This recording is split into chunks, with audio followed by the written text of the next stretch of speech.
అండి. ఈరోజు మా ఇంట్లో సూపర్ బ్రేక్ఫాస్ట్ అండి. ముందుగా పెనం బాండి పెట్టేసుకొని కొంచెం ఆయిల్ వేసేసుకొని రాగి ఊతప్పం వేసుకుంటున్నాం. రాగి పిండితో ఊతప్పం అనమాట. మన ఇడ్లీ పిండి ఉంటుంది కదా, ఇడ్లీ పిండిలో ఇడ్లీ పిండి ఎంతైతే ఉందో రాగి పిండి కూడా అంతనే అలా కలుపుకోవాలి. 2 hours ముందు కలుపుకొని ఇలా ఉంచేస్తాం.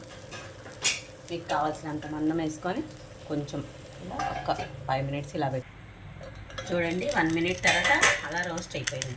ఇప్పుడు మనం కొంచెం పైన లైట్గా మీకు కావాల్సిన దాన్ని బట్టి వేసి ఉల్లిపాయ ముక్కలు వేసేసుకోండి.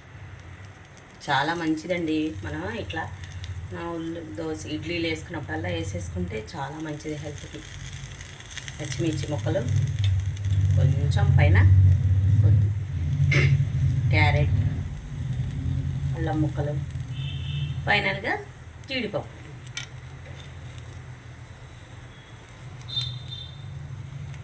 ఇది చిన్న సైజు పిజ్జా లాగా ఉంది. ఇన్ని వేసుకున్నాం కదా, కారం లేకపోతే టేస్ట్ ఎక్కడి నుంచి వచ్చింది? పైన లైట్గా కారం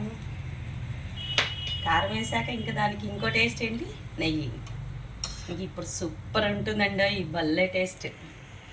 దీన్ని ఇప్పుడు మనం 1 minute ఉంచేసేసి సర్వింగ్ ప్లేట్లో తీసేసుకుందాం. జస్ట్ ఇంకా అవసరం లేదు. చూడండి, మనం ప్లేట్లో తీసేసుకున్నాం కదా, ఇలా 4 pieces కట్ చేసేసుకుంటే చాలా బాగుంటుందండి. పేదవాడి పిజ్జా అనుకోండి, ఒక రకమైన సూపర్ కాలుతుంది. ఇప్పుడిప్పుడే సూపర్ టేస్ట్ చేయండి ఫ్రెండ్స్.